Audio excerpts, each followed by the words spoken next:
different colors or some nice photograph of me and my wife on my CV. And maybe you can say, well, it's not such a good idea to do that because think of it. I need one speaker per group. Well, give it a start. Yeah, thank you. The points that I picked up from the discussion were this, in many cases, I would say 90% of the cases, the motivation letter that accompanies a CV is skipped. It's not read, it's not used at all, it will never reach the customer. It might be read by the recruiter, maybe. If you're in the, let's say, if you're shortlisted by the recruiter, he might pick up the motivation letter, but otherwise it's skipped, so remember that. Make sure your CV matches with your LinkedIn profile. If there's a mismatch, it might raise some questions. The other point that was mentioned, try to be, if you want to stand out of the crowd, try to have some intriguing sentences in your CV. The example that was not given, let me mention that, was that I worked for 20 years for the mafia in Sicily. I decided to become an IT project manager. So that will intrigue people and maybe your CV will be raised to the top level. Another point that was mentioned was keep it simple. Don't overdo it. 20 pages CVs that do not make sense. So you need to summarize, even if you have a huge experience, summarize into 2 pages. And remember that the last few years of experience is more relevant for the customer than what you did 20 years ago. The last point I want to mention is this. Many people try to elaborate and sum up what they did, what job they have and what company. What the customer is more interested in is what achievements did you have in that job.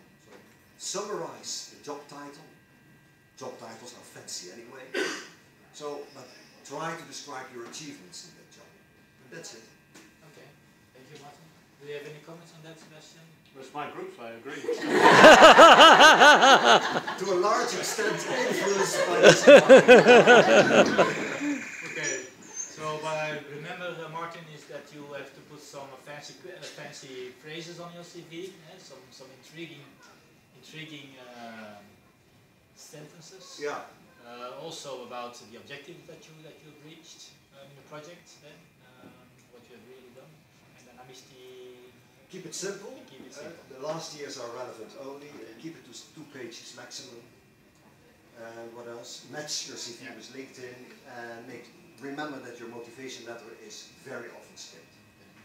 Do you have some guideline, Sebastian, on the number of pages that your it's something we were talking about, but 2 pages, 3 pages. I think beyond that, people's attention span is just going to switch off. So, and again, what's relevant is what you did in your last job, maybe a little bit before that, but going back to what you were doing in 1970s on some sort of mainframe system is probably not relevant to today. Okay, thank you. The group of France. Anna will present it. Yes, so for us, we have communication skills. People can present themselves, but also express themselves very importantly. Then industry experience, also expressed in the number of years that we worked. Major achievements we have also. Also classify the projects you have worked on, the length, the size, the value of the project. Certifications, we put it on there as well, just for guidelines, and also international experience and language skills. Size of the budgets, etc. is a big one. Size of the team that you're managing, again, is a big one. And trying to kind of funnel that back to, again, what we said here, what did you achieve with those people in that management? Right, thank you. Yes. According to Pascal, whatever the CV is, it doesn't matter because if you don't know the right person, you're dead. But we didn't keep it as an answer. So first was much more simple than everything I heard. We also said it must be very simple, very short. One thing seems important for us is to have keywords that you can see in the CV when you read the CV very quickly, and you can see some 2-3 keywords. Have a photo, seems important too. And then something important also is to adapt the CV for each new job request. So you can't send the same CV all the time because, for instance, if you have more experience in a certain area, which is important for the customer, then you have to, of course, develop this area. And for the other customer, you have to develop more other things. And to also adapt the CV and adapt the summary you put on the CV. That's it. How photogenic you are.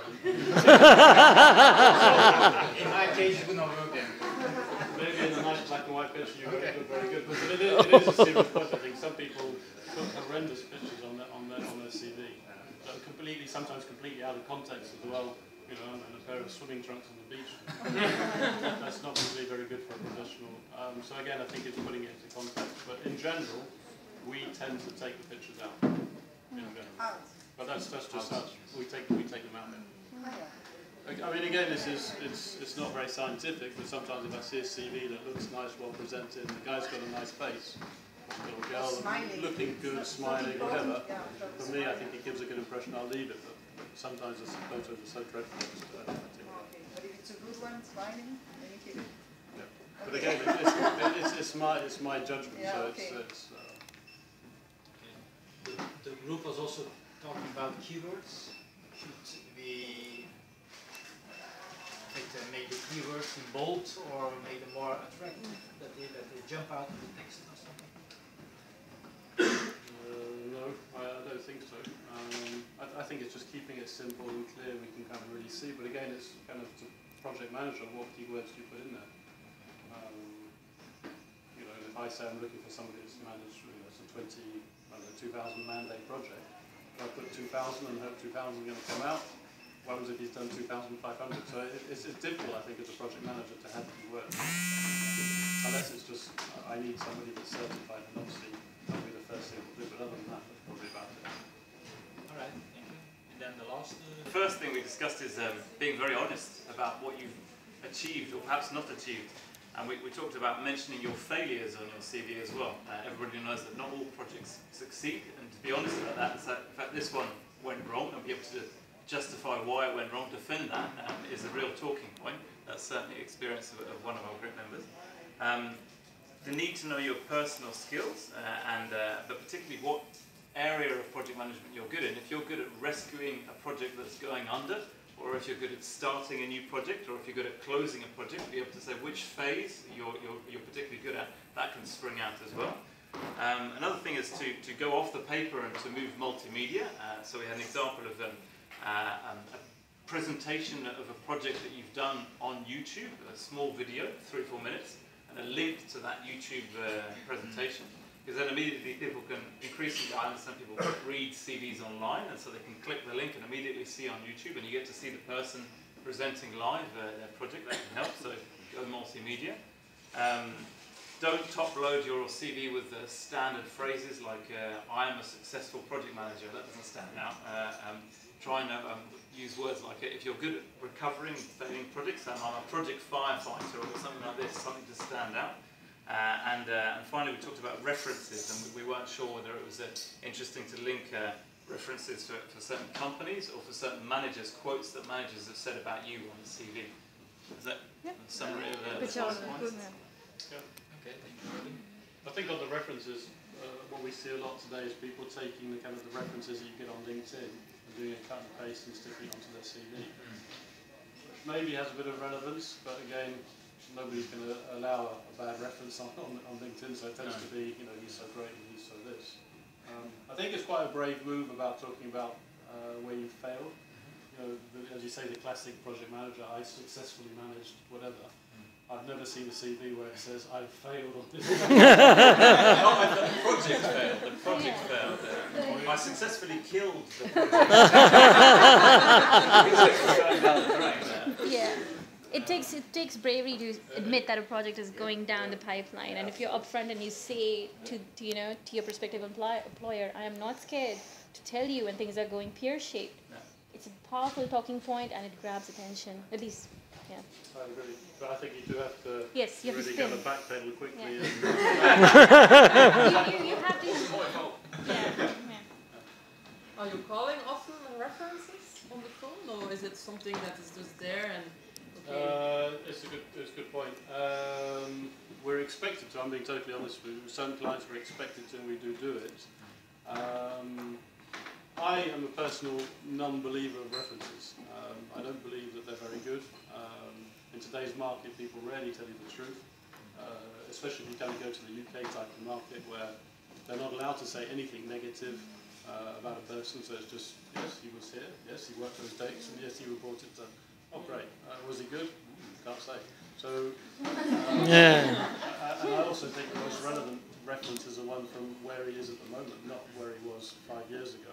And in our circumstances, in the early recruitment stages, they just don't give it. So I'm not going to ask you to call my manager when he doesn't even know I'm leaving. So Unless the reference is a person in your own network. yeah. So I've done before when I recruited persons, and I saw, okay, he worked for a person I know, so I called to the person directly, and then off the record you get information. That happens a lot. We tend to find that happens a lot from our client's perspective. We were talking about the kind of, you said, CVs don't exist, stick in a bin because it's all around the network. That definitely happens of people seeing somebody say, oh, I think I've worked with somebody that worked on that project, I only call them up and bang. That happens a lot. Very successfully or very unsuccessfully. Oh yeah, I know him, I know him. Don't take it. Okay, thank you. And Sebastian, how do you factor in, the multimedia solutions like YouTube right now? If someone has a blog, do you draw attention to that to the employer, or does it sort of help you evaluate their potential? I'll be honest with you, I've never seen it in somebody do it. I know that there have been recruitment platforms that try to build up that we're only going to recruit via video, via YouTube, etc. The ones I've seen have all failed and have gone bankrupt. I think, again, it's the same thing. It's a picture. If it's a nice picture, it passes. Again, same thing with video. If it's a nice video, it passes. But so many people film like Pascal is doing on the telephone. I don't know how successful it's going to be, but he's shaking, maybe he's not shaking, I don't know. So it's that kind of quality aspect, again, I think is very difficult for most people to put a quality video online. What about blogs, or attending at conferences?